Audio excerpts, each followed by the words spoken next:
ಹೇಗೆ, ನಾವು ಏನು ಮಾಡಬೇಕು, ಸಾಧನೆ ಅಂದ್ರೆ ಏನು? ಫಸ್ಟ್ ನಾವು ತಿಳ್ಕೊಬೇಕಾಗಿರ್ತಕ್ಕಂಥದ್ದು ಶಾಶ್ವತ ಅಶಾಶ್ವತ. ನಾವು ಯಾತಕ್ಕಾಗಿ ತಿಳ್ಕೊಂಡಿದ್ದೇವೆ, ಏನ್ ಮಾಡಬೇಕು, ಯಾವ್ದು ಒಳ್ಳೆಯದು ಯಾವ್ದು ಕೆಟ್ಟದ್ದು, ನಮ್ಮ ಹಿಂದೆ ಬರ್ತಕ್ಕಂಥ ಯಾವುದು, ತಗೊಂಡು ಹೋಗ್ತಕ್ಕಂಥದ್ದು ಯಾವುದು, ಇಲ್ಲಿ ಬಿಡ್ತಕ್ಕಂಥದ್ದು ಯಾವುದು. ಇದನ್ನ ನಾವು ತಿಳ್ಕೊಂಡಾಗ ಮಾತ್ರ ನಾವು ಸಾಧನೆ ಮಾಡಲಿಕ್ಕೆ ಸಾಧ್ಯ, ಭಗವಂತನ ಪಾಠವನ್ನ ಸಾಧ್ಯ. ಎರಡನೇದು ಸರ್ವ ವಿಘ್ನ ಪ್ರಶಮನಂ ಸರ್ವ ಸಿದ್ಧಿಕರಂ ಪರಂ ಸರ್ವ ಜೀವ ಪ್ರಣೀತಾರಂ ಒಂದೇ ವಿಜಯಕರಂ ಹರಿ ಸಮಚರಣ ಸರ್ವ ಸಾಂದ್ರ ಲೀಲಾವುದಾಂ ಜಗನೈಕ ಪಾಣಿ ಮಂಡನಂ ಮಂಡನ ತರಣ ತುಳಸಿ ಮಾನಾ ಗಂಧರಂ ಕಂಚನೇತ್ರಂ ಸಲಯದವರ ಹಾಸಂ ವಿಠಲಂ ಚಿತ್ರಿಯ ಶ್ರೀಮತ್ ಸೌಭಾಗ್ಯ. ಎರಡನೇದಾಗಿ ಏನ್ ಬರುತ್ತೆ, ಫಸ್ಟ್ ಭಗವಂತ, ಎರಡನೇದು ಶ್ರೀಮತ್ ಸೌಭಾಗ್ಯ ಜನನಿ ಸೌಮ್ಯ ಲಕ್ಷ್ಮೀ ಸನಾತನಿ ಸರ್ವ ಕಾಮ ಫಲವಾಪ್ತಿ ಸಾಧನೈಕ ಸುಖಾವಹನಿ.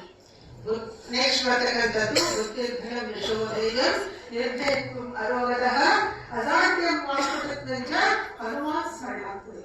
ನೋಡ್ರಿ, ನಾವು ಹೆಣ್ಮಕ್ಳು ಅಂತ ಹೇಳಿ ನಾವು ಕೀಳನ್ನು ಪಡ್ಕೊಳ್ಳೋಕೆ ಕೆಲಸ ಇಲ್ಲ. ಯಾಕೆ, ಭಗವಂತನನ್ನ ಬಿಟ್ಟರೆ ನೆಕ್ಸ್ಟ್ ಫಸ್ಟ್ ಹರಿದಾಸೆ ಮಹಾಲಕ್ಷ್ಮೀ ದೇವಿ, ಪ್ರಥಮ ಹರಿದಾಸನೆ ಲಕ್ಷ್ಮೀ ದೇವಿ. ಹಾಗಾಗಿ ಲೇಡೀಸ್ ಫಸ್ಟ್ ಅಂತಕ್ಕಂಥದ್ದು ಈಗ ಒಂದಿನ ಮೊದಲಿಂದನೇ ಬಂದ್ಬಿಟ್ಟಿದೆ, ನಾವು ಹೆಮ್ಮೆ ಪಡ್ಕೋಬೇಕು. ನೆಕ್ಸ್ಟ್ ಬರ್ತಕ್ಕಂಥದ್ದು ಪ್ರಥಮರ್ಥ, ಪ್ರಾಣದೇವನ ಪ್ರಥಮರ್ಥ ಅಂತ ಹೇಳಿ ಪ್ರಾಣದೇವ. ಹೌದು, ಹೀಗೆ ದಾಸಿ ದಾಸ ಇದೆಲ್ಲ ಯಾಕೆ ಬರ್ತಾ ಇದೆ, ಈ ಪದಗಳನ್ನ ನಾವು ಯೂಸ್ ಮಾಡ್ತಾ ಇದ್ದೇವೆ, ಯೂಸ್ ಮಾಡ್ತಾ ಇದ್ದೀವಿ. ಎಷ್ಟೋ ದಾಸರಿದ್ದಾರೆ. ಏನೊಂದು ದಾಸ ಅಂದ್ರೆ ಏನು ಅದನ್ನು ನಾವು ತಿಳ್ಕೊಬೇಕಾಗಿ ಸ್ವಲ್ಪ ಮಟ್ಟಿಗೆ. ದ ತ ಥ ದ ಎಷ್ಟನೇ ಅಕ್ಷರ, ಮೂರನೇ ಅಕ್ಷರ. ಸ ಯ ರ ಲ ವ ಶೇಷ ಸ ಎಷ್ಟನೇ ಅಕ್ಷರ, ಏಳನೇ ಅಕ್ಷರ. 3 7 37 ಮಧ್ವಾಚಾರ್ಯರ 37 ಸರ್ವಮೂಲ ಗ್ರಂಥಗಳ ಸಾರವನ್ನು ಅರಿತವರೇ ಈ ದಾಸ. ದಾಸ ಎಂಬ ಪದದಲ್ಲಿ ಅಷ್ಟು ಮಹತ್ವೆಯನ್ನ ಪಡೆದಿದೆ, ಅಷ್ಟು ಸಾರಗಳ ಗ್ರಂಥವನ್ನು ಅರಿತು ನಮಗೆ ತಮ್ಮ ಕೃತಿಗಳ ಮೂಲಕ ಆ ಸಾರವನ್ನು ತಿಳಿಸಿಕೊಟ್ಟಿರ್ತಕ್ಕಂಥವರು ಇಂಥ ದಾಸ.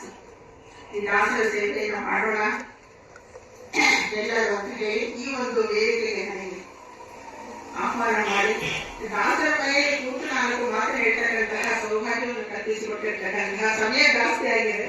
ಒಂದು ಊಹಾವೋಹದ ಬಗ್ಗೆ ನಾನು ಚಿಂತನೆಯನ್ನು ಹೇಳ್ಬೇಕು ಅಂತ ಇದ್ದೆ, ಹಾಗೆ ಮುಂದಿನ ಸರಿ ನೋಡೋಣ. ಈಗ ಸಮಯ ಆಗಿರೋದ್ರಿಂದ ನಾನು ಈಗ 5 ಅಕ್ಷರದಲ್ಲೇ ನನ್ನ ಮಾತುಕತೆ ಮುಗಿಸ್ತಾ ಇದ್ದೇನೆ. ಅವರಿಗೆ ವೈದ್ಯ, ಅವರಿಗೆ ಹಿರಿಯರಿಗೆ ನಾನು ಏನು ಯೋಗ್ಯತೆ ಇಲ್ಲ, ನನಗೆ ಮಾತಾಡಲಿಕ್ಕೂ ಯೋಗ್ಯತೆ ಇಲ್ಲ. ಏನೋ ಕೂತ್ಕೊಂಡು ದಾಸರು ಬರೆಸ್ತಾರೆ ಅಷ್ಟೇ ಆಗಿ ಇಷ್ಟೆಲ್ಲ ನನಗೆ ಸನ್ಮಾನವನ್ನು ಮಾಡಿ ಗುರು ಶ್ರೀಶಂಕರ ಅನುಗ್ರಹವನ್ನು ಕಳಿಸಿಕೊಟ್ಟಿದ್ದಾರೆ. ಅವರೆಲ್ಲರಿಗೂ ತಮ್ಮೆಲ್ಲರಿಗೂ ನನ್ನ ಹೃತ್ಪೂರ್ವಕ ನಮಸ್ಕಾರಗಳನ್ನ ಸಮರ್ಪಣೆ ಮಾಡ್ತೀನಿ. ಹರೇ ಶ್ರೀನಿವಾಸ, ಹರೇ ಶ್ರೀನಿವಾಸ.